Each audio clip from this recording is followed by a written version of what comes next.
Mi nombre es Rodolphe, y durante años soporté a un jefe que se creía intocable. Imagina que ese mismo jefe te humilla frente a miles de personas en una transmisión en vivo. Ahora imagina que esas mismas cámaras que él usó para destruirte, fueron las que, sin que él lo supiera, lo mandaron a la cárcel en menos de 24 horas. Eso me pasó a mí. Y esta es mi historia. Si alguna vez alguien te menospreció creyendo que podía pisotearte sin consecuencias, si alguna vez soñaste con el día en que la justicia finalmente nivelara el tablero de juego, suscríbete ahora y deja tu like. Aquí no solo contamos relatos, aquí la justicia se hace escuchar con cada palabra, y la venganza se sirve en el plato más frío y poético posible. Para que entiendan la precisión de mi venganza, primero deben comprender la lenta y constante tortura que la precedió. Mi nombre es Rodolphe, tengo 35 años, y durante casi 5 de ellos, trabajé en una empresa de logística y comercio internacional llamada Silva Global Corp. No era el empleo de mis sueños, pero era estable. Soy un hombre de familia, con 2 hijos pequeños y una esposa a la que adoro. Y esa estabilidad, para mí, lo era todo. Yo era un supervisor de operaciones, un hombre de números, de detalles, de esos que creen que el trabajo bien hecho y la honestidad son los pilares de cualquier carrera. Qué ingenuo fui. Mi estabilidad se convirtió en una jaula el día que llegó Mauro Silva, el hijo del fundador, nuestro nuevo director. Mauro era uno de esos hombres esculpidos en arrogancia y privilegios. Con su traje caro que nunca parecía arrugarse, su reloj suizo que costaba más que mi coche, y su sonrisa fácil que no llegaba a sus ojos fríos, dejó claro desde el primer día que no veía a sus empleados como personas. Éramos piezas desechables en la máquina de su propio ego. Y su método de gestión era simple, la humillación pública como herramienta de poder. Le encantaba soltar comentarios sarcásticos en medio de las reuniones, señalar errores insignificantes con un dramatismo teatral, sobre todo, recordarnos a cada momento que él era el que mandaba y nosotros, meros sirvientes de su voluntad. Por alguna razón que al principio no entendí, yo me convertí en su blanco favorito. Quizás porque nunca participé en su corte de aduladores que reían de sus chistes sin gracia. Quizás porque mi calma, mi negativa a entrar en su juego de poder, lo desquiciaba. O quizás, simplemente, porque vio en mí a alguien que necesitaba el trabajo, a alguien a quien podía pisotear sin temor a represalias. Recuerdo sus palabras en las reuniones, palabras que se me clavaban como astillas en el alma. Rodolphe, ¿otra vez con esa cara de fracasado? Decía frente a todos, mientras yo tragaba saliva y apretaba los puños debajo de la mesa. Sonríe un poco, hombre, que con esa actitud no vamos a impresionar a ningún cliente. Pareces el retrato de la mediocridad. Por dentro, yo ardía. Pero por fuera, había aprendido a sonreír con una diplomacia que era puro veneno para mi espíritu. Sabía que cualquier reacción, cualquier explosión, solo le daría más poder. Así que callaba. Y esperaba. Con el tiempo, sus ataques se volvieron más crueles, más personales. Comentaba sobre mi ropa, que según él era de un hombre que se ha rendido. Sobre mi coche, un modelo antiguo pero fiable, que para él era el reflejo de una ambición inexistente.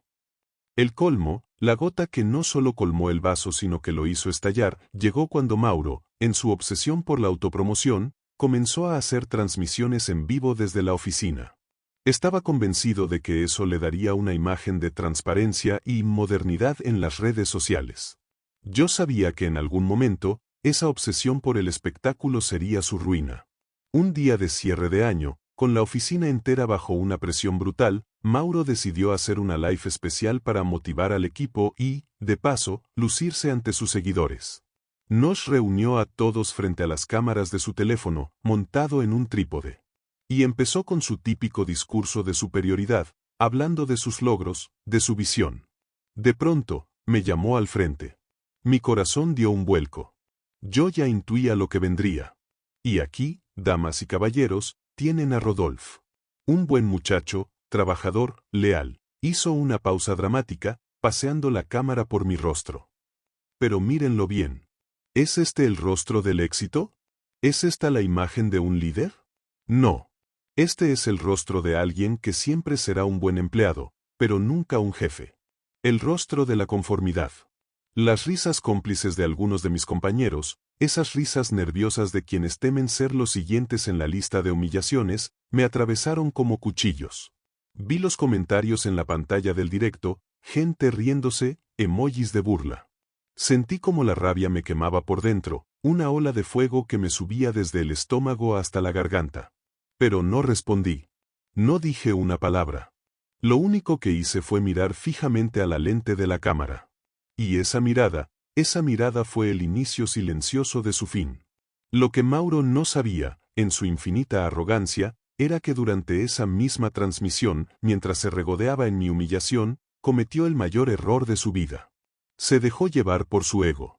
Para presumir de lo inteligente que era en los negocios, comenzó a revelar datos confidenciales de contratos, a admitir prácticas comerciales ilegales para optimizar beneficios, e incluso mencionó, entre risas, cómo su equipo de contables lograba evadir impuestos para ser más listos que Hacienda. Todo quedó grabado. Cada palabra, cada cifra, cada confesión. Todo quedó registrado en la nube. Esa misma noche, en la soledad de mi estudio, con el eco de las risas todavía zumbando en mis oídos, descargué la transmisión completa. Mi corazón latía con fuerza mientras la veía una y otra vez, escuchando cada palabra que lo condenaba. No podía permitir que siguiera saliéndose con la suya, que siguiera destruyendo la dignidad de las personas impunemente. Pero mi plan no comenzó esa noche. La verdad es que yo ya llevaba meses recolectando las piezas de su propia destrucción. En una empresa tan grande, siempre hay rumores. Y los rumores sobre Mauro hablaban de irregularidades, de una gestión financiera que no cuadraba. Una noche, trabajando hasta tarde, encontré en la bandeja de la impresora una serie de documentos que alguien había olvidado. Eran órdenes de pago a una empresa fantasma. A partir de ahí, me convertí en un detective en mi propio lugar de trabajo. Descubrí sus viajes falsos, los contratos con firmas adulteradas, el dinero que desaparecía. Héctor no solo era un jefe cruel, era un ladrón. Y la transmisión en vivo no fue un golpe de suerte, fue la confesión pública que yo necesitaba para cerrar el caso. Al día siguiente de la humillación pública, no fui a trabajar. Fui a la oficina de un periodista de investigación local, un hombre conocido por su integridad. Y luego, a las autoridades fiscales. No lo hice con mi nombre. Lo hice a través de un correo anónimo, adjuntando el video y un dossier con todas las pruebas que había recopilado. Pasaron solo 24 horas. 24 horas en las que Mauro probablemente ni siquiera recordó su broma. El día siguiente, llegó sonriente a la oficina, probablemente pensando que su live había sido un éxito rotundo.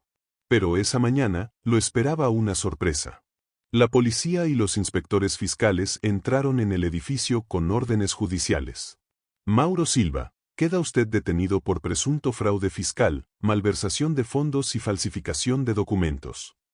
La cara de mi jefe se desfiguró. Pasó de la arrogancia al pánico en un segundo.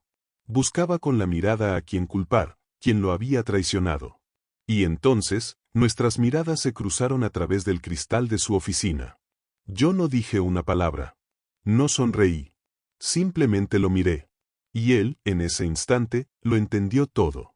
Frente a todos los empleados, el hombre que siempre me había llamado inútil, el que se había reído de mi fracaso, ahora estaba esposado, sudando, suplicando que todo era un error. Yo lo miré y pensé, la misma cámara que usaste para intentar humillarme es la misma que hoy te hunde.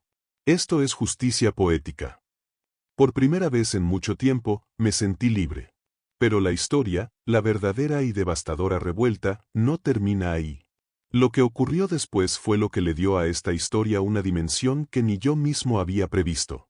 Mientras se lo llevaban, esposado, Mauro, en un último arrebato de rabia y desesperación, gritó algo que nadie entendió en el momento.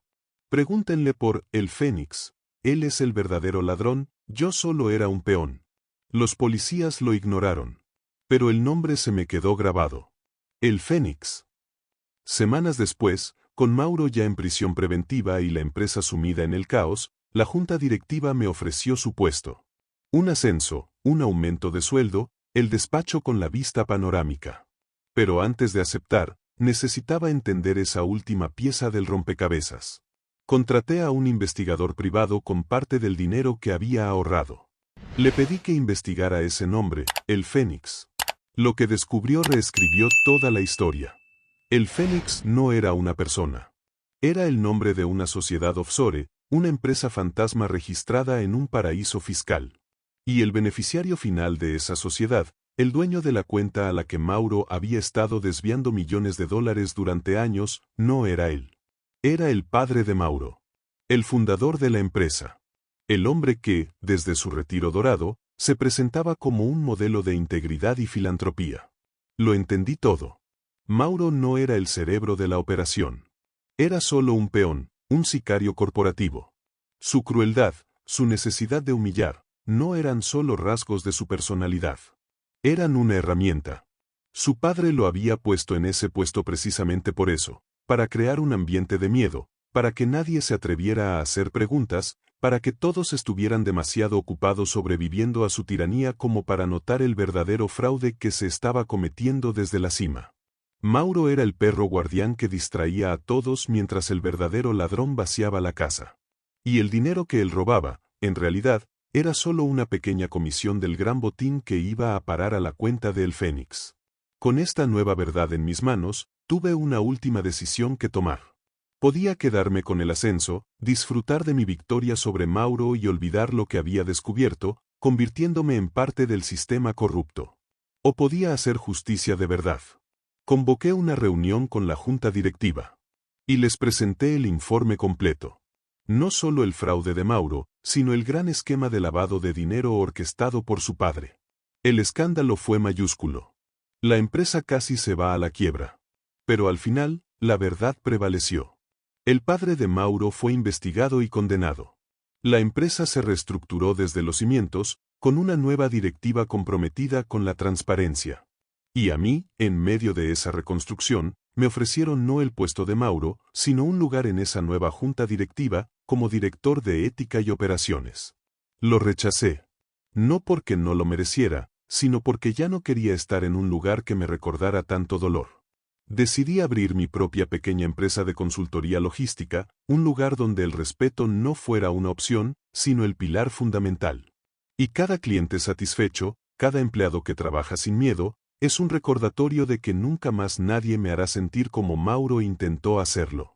Aprendí que la verdadera fuerza no está en aguantar humillaciones en silencio, sino en saber cuándo y cómo actuar.